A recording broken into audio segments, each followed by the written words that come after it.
नमस्कार, स्वागत है आपका खबर फास्ट पर और सवाल आपका लेकर हाजिर हूं मैं कायनात अंसारी।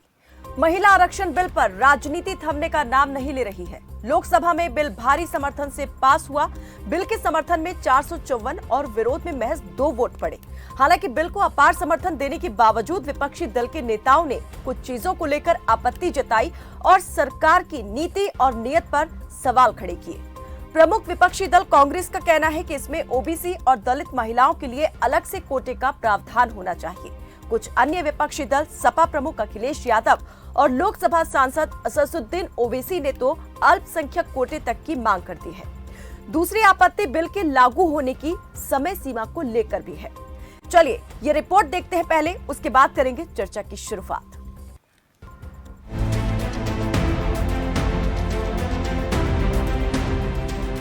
लोकसभा में महिला आरक्षण बिल पास हो चुका है।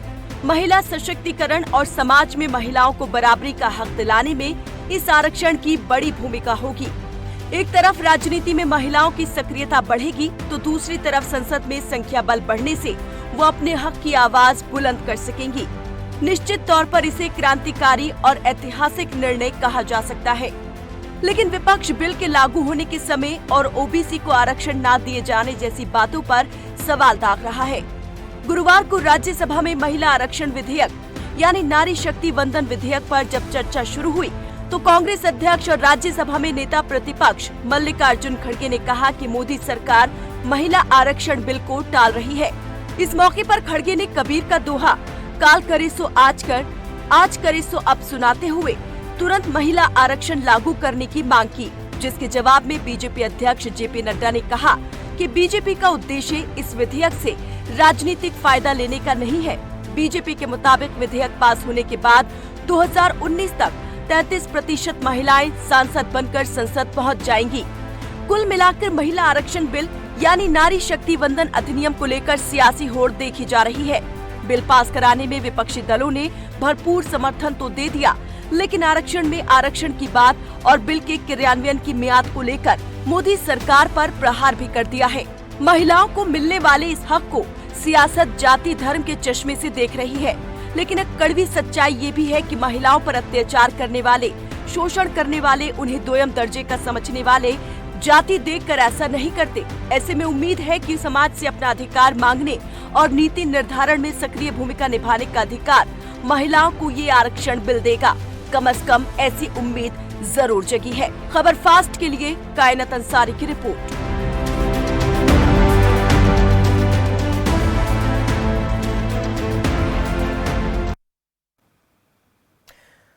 तो मोदी सरकार की तरफ से कहा जा रहा है जो कोई नहीं कर पाया वो हमने करके दिखा दिया, लेकिन विपक्ष कह रहा है कि आपने पहल जो शुरू हुई थी 27 साल पहले उसको अमली जामा पहनाने का काम तो कर दिया है, लेकिन 5 साल लंबा इंतजार आखिर क्यों? जो कल करना है वो आज क्यों नहीं किया जा रहा? इससे संबंधित कुछ सवाल यहाँ पर खबर फास्ट ने भी अपने मंच से उठाए हैं। सवालों पर डालते हैं नजर, उसके बाद करेंगे जिम्मेदारों से चर्चा। महिला आरक्षण की बात या चुनावी बिसात? महिला आरक्षण में ओबीसी का सवाल कितना जायज? प्रतिनिधित्व का अधिकार तो जनगणना परिसीमन का क्यों इंतजार?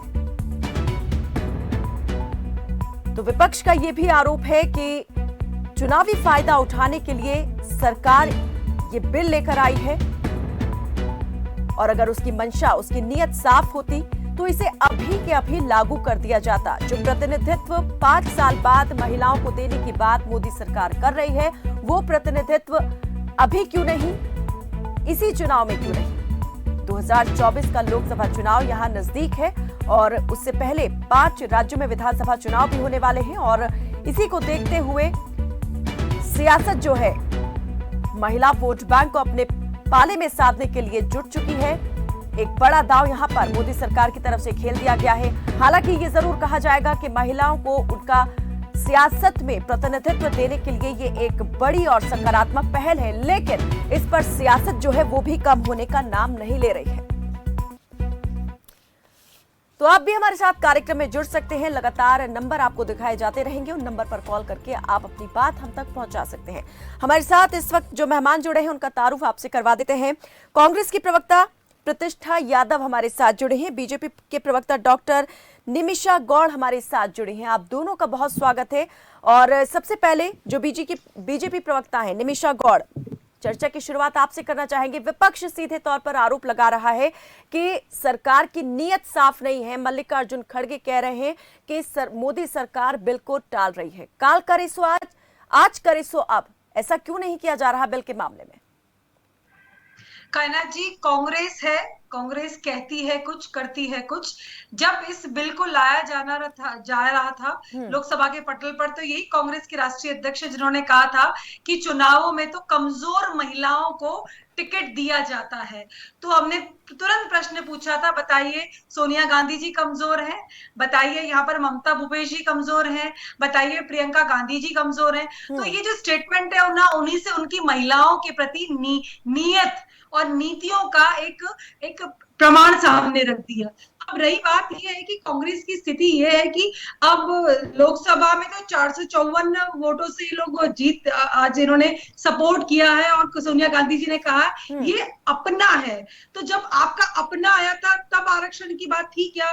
जब आपका अपना आया तब आपने कुछ डिलिमिटेशन या कब लागू करेंगे बात की थी? आप तो लोकसभा के पटल पर तक भी नहीं ला पाए। भारतीय जनता पार्टी चुने हुए प्रतिनिधियों की पार्लियामेंट में, लोकसभा में लेकर भी आई। और मुझे लगता है भारतीय संसद के इतिहास में जिस विधेयक को सर्वाधिक मत मिले हो, निमिषा जी, एक बात यहाँ पर ये भी तो देखी जा सकती है। ठीक है, जब ये बिल यहाँ पर पेश हुआ तब विपक्ष ने इसका विरोध भी किया। यही वजह रही कि लोकसभा में ये बिल कभी पारित ही नहीं हो पाया, और अगर लोकसभा में कभी हुआ तो राज्यसभा से पारित नहीं हो पाया। 27 साल का अरसा लग गया। लेकिन आज विपक्षी दलों ने एकजुटता दिखाई, सभी विपक्षी दल एक साथ यहाँ पर समर्थन करते नजर आए। सोच विपक्षी दल वही है जिन्होंने, अब देखिए अब समय बदल चुका है ना, संसद के पटल पे फाड़ के फेंका था जो इंडी गठबंधन साथ आज ही बैठे हुए हैं। तो इंडी गठबंधन के, घमंडिया गठबंधन के साथ में कांग्रेस पार्टी जिनके साथ बैठी है, वही सपा है, वही राजीव जिन्होंने फाड़ा था उसको। और रही बात, तो लाए नहीं कभी लोकसभा पर, तो बात वहां आती ना जब लेकर के आते, कहना कुछ करना कुछ, तो इनकी मंशा ही नहीं थी ना। 6 दशक तक राज किया इन्होंने। प्रतिष्ठा जी से उनकी बात लूंगी। प्रतिष्ठा जी, स्वतंत्रता संग्राम के साथ ही ले आते हमारे, हम जब निमिषा जी ने सवाल उठाया है कि जब कांग्रेस ने इस बिल को इंट्रोड्यूस किया था तब यहाँ पर इस तरीके से कोई बात नहीं की गई थी, कोई आरक्षण की बात नहीं थी, तब किसी तरह के परिसीमन को लेकर सवाल नहीं किया गया था। अब यहाँ पर मोदी सरकार इस बिल को लेकर आ गई है, तो अब इस तरह से बात क्यों उठाई जा रही है? ये सवाल कहां से निकलकर सामने आ गया है, इस पर मैं आपका जवाब लूंगी। कुछ दर्शक हमारे साथ जुड़ गए हैं। सचिन टोहाना से जुड़े हैं, रणबीर रोहतक से जुड़े हैं। सचिन, स्वागत है आपका, रखें अपनी बात। सुशील जी, सुशील स्वागत है आपका। महिला होती है, वह किसी जाति से बंधी हुई नहीं है और धर्म से नहीं जुड़ी होनी चाहिए। वह सिर्फ महिला आरक्षण जो है सिर्फ महिला जाति के लिए हो, जो महिला है सबके लिए हो, ना कि ओबीसी के लिए, ना कि किसी संप्रदाय के लिए या किसी धर्म से बंधा हुआ हो। और उसके लिए स्पेशल से जो है अलग से कोई भी कैटेगरी नहीं होनी चाहिए, सिर्फ महिला के लिए होना चाहिए, चाहे वो किसी भी संप्रदाय, किसी धर्म, किसी जाति, किसी मजहब और किसी भी क्षेत्र से हो। और उसके लिए आरक्षण जरूरी है, इसके अंदर किसी तरह का वो नहीं होना चाहिए। चलिए, बहुत शुक्रिया सुशील जी हमारे साथ जुड़ने के लिए। और रणबीर हमारे साथ जुड़े हैं रोहतक से। रणबीर, स्वागत है आपका, रखें अपनी बात। जी नमस्कार। जी नमस्ते। कायनात जी, ये बिल अगर इनको हमारी मोदी सरकार को लेकर आया होता तो 2014 से इनके पास पूर्ण बहुमत था। ये इलेक्शन के टाइम पर लेकर आए, ये सिर्फ एक, जैसे हमारे गृह मंत्री कह रहे थे ना कि भाई ये तो हमारा जुमला है, तो ये जुमला है, ये आरक्षण नहीं है। और ये 2029 में भी नहीं मिलेगा, ये आप लिख लो, मेरे हाथ से मैं लिख कर दे सकता हूँ, क्योंकि ये देने के लिए लेकर ही नहीं आए। इसके अंदर बहुत ज्यादा पेश है, ये सिर्फ एक ड्रामेबाजी हो रही है। जैसे कोरोना काल में कह रहे थे कि डॉक्टरों को अच्छा काम करो, एक्स्ट्रा पे देंगे, लेकिन उनका डीए भी खा गए। तो ये सरकार है क्या? जुमलेबाजी सरकार है, लुटेरों की सरकार है, देश को लूटे है और क्या किया है, हम खुद फौजियों को लूटे। चलिए ठीक है, तो आपको सरकार की मंशा पर यहाँ पर जो है संशय है। आप ये कह रहे हैं कि ये सिर्फ एक जुमला है जो चुनाव से पहले हमेशा बीजेपी बोलती आई है और इस तरह से कोई भी प्रतिनिधित्व का अधिकार महिलाओं को नहीं मिलने वाला। काफी पेच है। दो सवाल निमिषा गौड़ जी यहाँ पर सामने आए हैं, मिलीजुली प्रतिक्रिया सामने आ रही है। एक बीजेपी से सीधा सवाल है, तो दूसरा जो विपक्ष यहाँ पर सवाल उठा रहा है कि ओबीसी और SC ST का भी कोटा इसमें होना चाहिए, आरक्षण में आरक्षण की मांग यहाँ कर रहा है। चलिए, मैं मैं आपसे इसका जवाब लेना चाहूंगी प्रतिष्ठा यादव जी कि कुछ सवाल यहाँ पर निमिषा जी ने पूछे और कुछ सवाल दर्शकों ने यहाँ पर पूछे, क्या कहेंगे उन पर? देखिए, मैं ये कहना चाहती हूँ कि ये हमने पार्टी ने इस बिल को समर्थन दिया।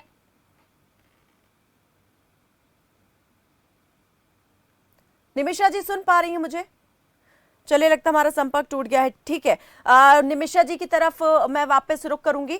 निमिषा जी, अभी भी जनता को ये भरोसा नहीं हो रहा है कि ये बिल जो है इतनी आसानी से क्रियान्वयन होगा इसका। 2029 तो बीजेपी नेता कह रहे हैं कि 2029 तक जो है ये व्यवस्था सुचारू रूप से लागू हो जाएगी। 33% आरक्षण पाकर महिलाएं संसद में बैठ जाएंगी, राज्यों की विधानसभा में होंगी। लेकिन चुनावी जुमला यहाँ पर लोग देख रहे हैं इसे।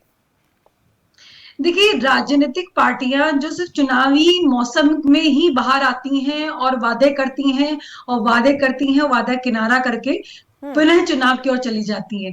तो वादे करने वाली सरकारों के दिन लद चुके हैं। अब कथनी और करनी की खाई को पाटने का कार्य खुद मतदाता कर रहा है। अब देखिए, मैं प्रवृत्ति बताती हूँ। कांग्रेसी प्रतिनिधियां बैठी हैं, तो आप जब आपके अनुरूप निर्णय हो तब तो वो सही है। जैसे हमारे सैनिकों के शौर्य पर जब सर्जिकल स्ट्राइक पे इन्होंने हमसे सबूत मांगे, धारा 370 नहीं हटनी चाहिए, ट्रिपल तलाक नहीं हटना चाहिए, तो ऐसे चुनावी जुमलों को मानने वाले को तो बर्दाश्त होना ही था। बर्दाश्त नहीं था, फिर आपने मत क्यों दिया? क्योंकि महिला आरक्षण भारत की महिलाओं की डिमांड है और ये पूरा होने जा रहा है।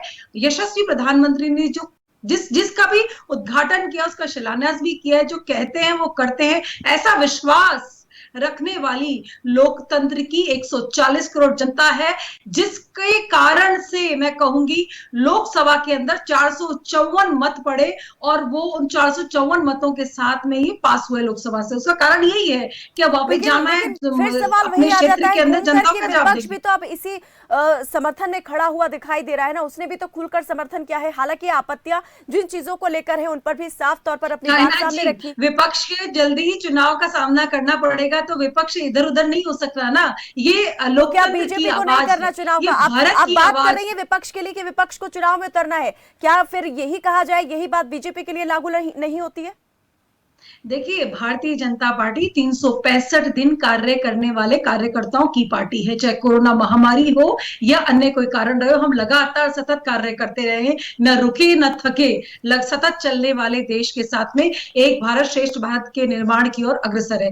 कोविड महामारी में आप देखिए वैक्सीनेशन कैसे हो, मेडिसिन कैसे डिस्ट्रीब्यूट हो, टीकाकरण अभियान हो, सभी को किया। सवाल यहाँ पर फिर वही बता दीजिए आप मुझे, भारतीय जनता पार्टी के हर कार्यकर्ता ने समर्पण के कार्यकाल है मोदी सरकार का। तो इन तमाम सालों के बीच में जो 9 साल से ज्यादा का अरसा गुजर गया है, सत्ता में आसीन है मोदी सरकार और पूर्ण बहुमत की फैसले लेने के लिए, कड़े और बड़े फैसले लेने के लिए प्रधानमंत्री नरेंद्र मोदी जो है वो मशहूर है, जाने जाते हैं। लेकिन इस फैसले तक आते आते इतना वक्त क्यों लग गया? वो भी स्पेशल सेशन यहां पर बुलाना पड़ा संसद का। देखिए, आप भी जानती हैं कि 2 से 2.5 साल हम लोगों ने लगातार कोरोना महामारी का एक समय देखा और उस कोरोना महामारी से उबरने के बाद में स्थितियां संभालने में जहां पर 140 करोड़ देशवासियों की रक्षा हुई है। और रही बात उसके बाद उभरे आसपास के देशों की हालत, आप देख सकते हैं किस तरह की हालत रही है। तो आज सबसे बड़ी विक्ट्री हमने की है। उसके बाद आप देखिए, हमने चंद्रयान सफल मिशन हमारा हुआ, चंद्रयान 3, हमने G20 की मीटिंग कंप्लीट की, अध्यक्षता के अंदर उसमें व्यस्तता थी। तो आज जब महिला आरक्षण बिल आया था, इसका तहे दिल से स्वागत करिए। ये प्रसन्न तो बहुत हो ही रहा है, लेकिन सवाल भी तो इसके साथ उठना चाहिए ना। लोकतंत्र की यही खूबी है, यही सुंदरता है उसकी कि यहाँ पर जो है सहमति भी सभी साथ साथ चलते हैं।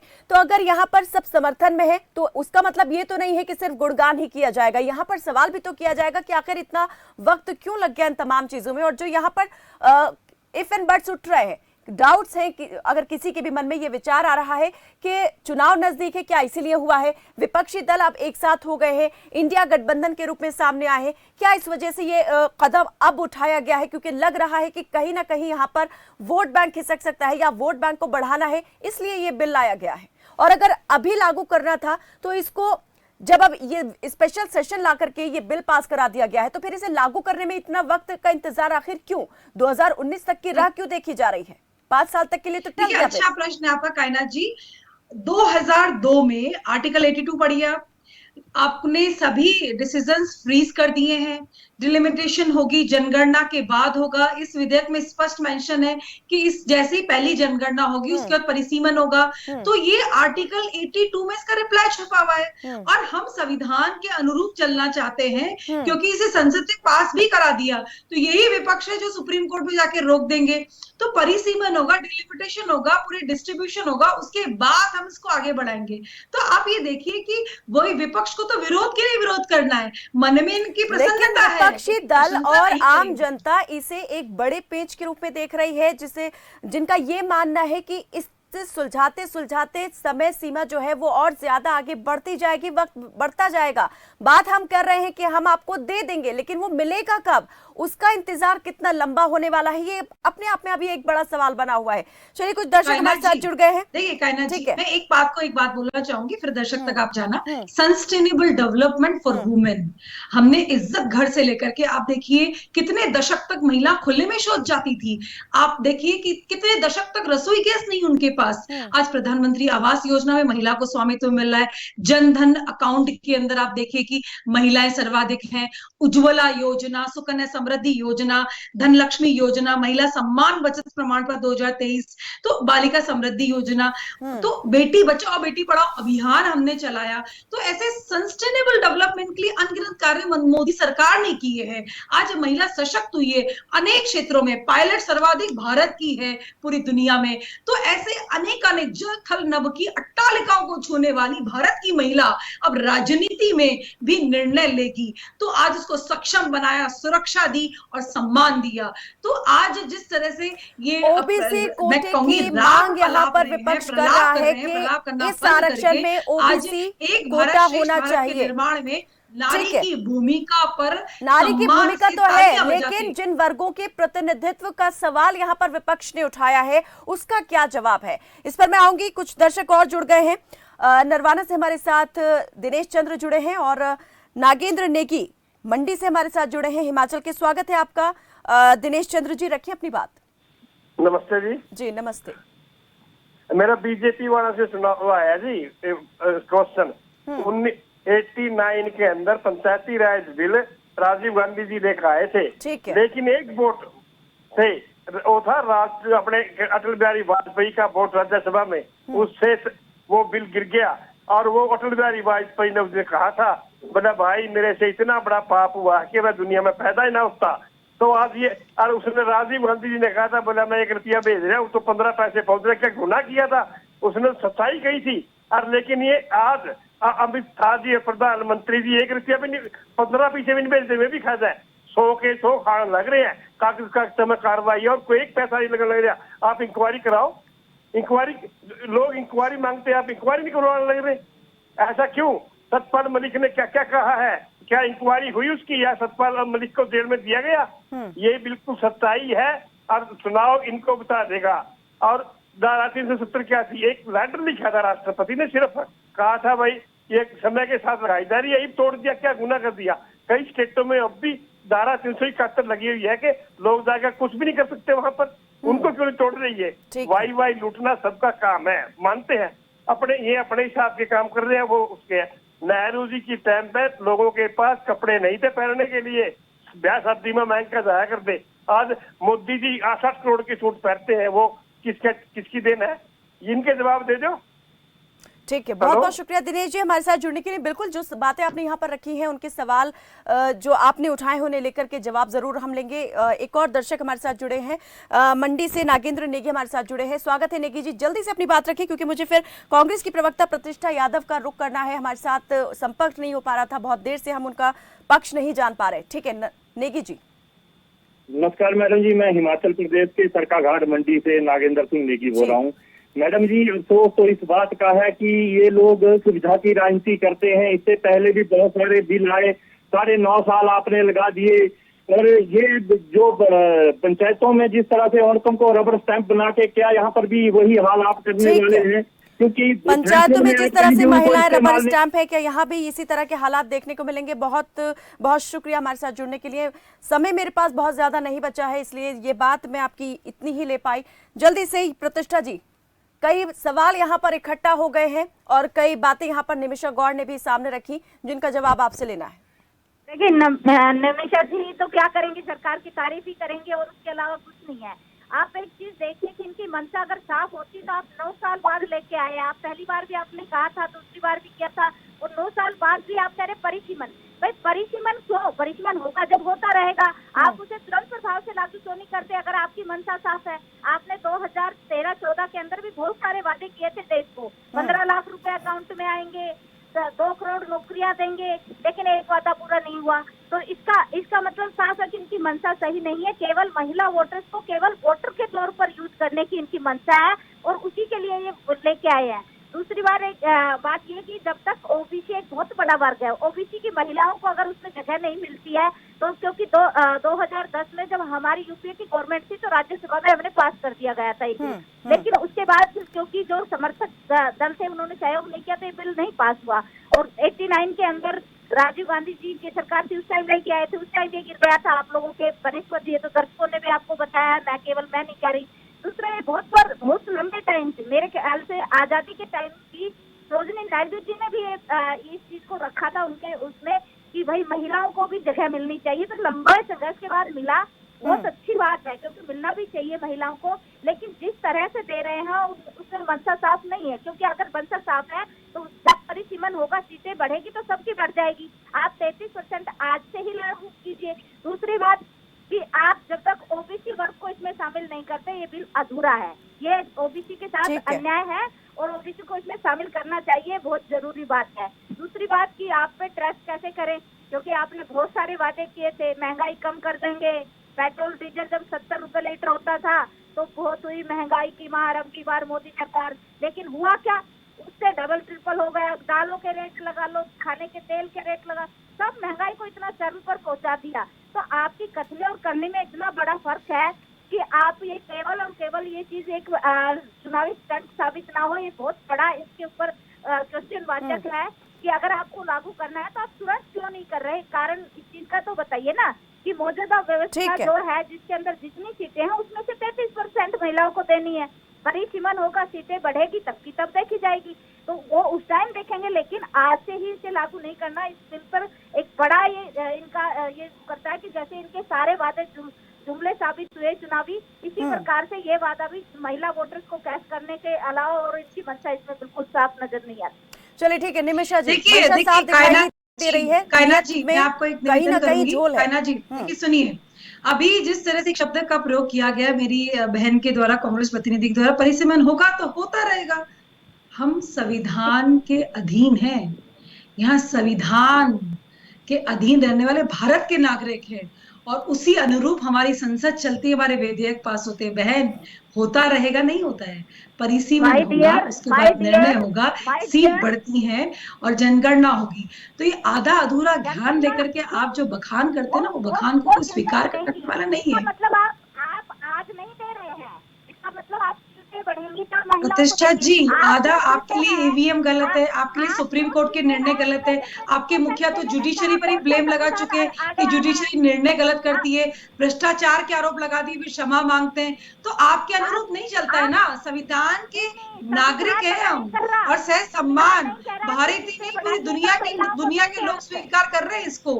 आप कांग्रेस की प्रतिनिधि होकर यहाँ पर उपहास उड़ा रही है हमारे संविधान का, ये असम्मान है, नहीं सहेगा राजस्थान।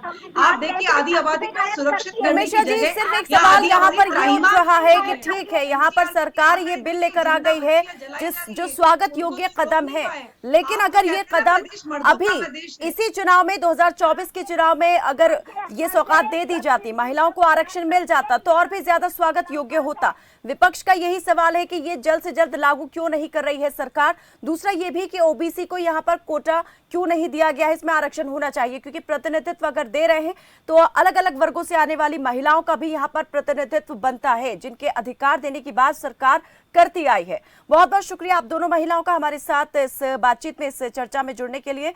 तो सरकार ने यहाँ पर महिला आरक्षण बिल तो पास कर दिया है और एक ऐतिहासिक कदम सरकार का ये कहा जाएगा, लेकिन कहीं ना कहीं विपक्ष ने इसमें कुछ सवाल जरूर उठा दिए हैं, जिससे सरकार की नीयत और मंशा पर भी एक तरीके से प्रश्न चिन्ह लग गया है। देखने वाली बात यही रहेगी कि सरकार ने जिस बिल की सौगात महिलाओं को दी है प्रतिनिधित्व देने के लिए, वो प्रतिनिधित्व महिलाओं को कब तक मिलता है, क्योंकि 2019 तक तो खुद यहां पर बीजेपी नेता कह रहे हैं कि 2029 में जो है महिलाएं संसद के अंदर 33% आरक्षण पाकर बैठेंगी, लेकिन विपक्ष को इस बात पर भी संशय है। देखने वाली बात यही रहेगी कि महिलाएं कब इस प्रतिनिधित्व के साथ जो है अपनी दावेदारी हासिल करती हैं। फिलहाल के लिए दीजिए इजाजत, देखते रहे खबर फास्ट। नमस्कार।